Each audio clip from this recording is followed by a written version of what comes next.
Hey guys, Robin Murphy from Holistic Healing Choices here to tell you that my new course, Self-Love and Self-Confidence, a crash course in contentment, is available now on both Udemy and Skillshare. So, if you're not a member of either of those, there is a link in the bio that will give you 2 months free on Skillshare, which is a platform that you look at a course, and if you're a premium member, you can view all of it.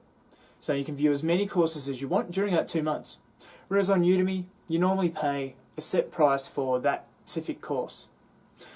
So, a link for both will be down in the bio there, giving you free access to both courses on both websites, as well as, so on Skillshare, all my previous courses.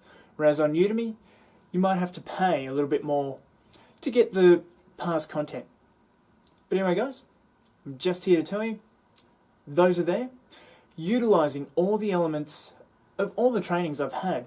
So there's neuro-linguistic programming in there, there's hypnosis in there, there's emotional freedom technique in there, and there's even a bit of acupressure in there to help you become the most confident and the most content with yourself, allowing yourself to love you for who you are. So those courses are on there, they'll be there forever. But there's only a limited amount of free time to be able to get free access to those courses. So, racing quick. But anyway guys, that's it from me. I will see you in the next video.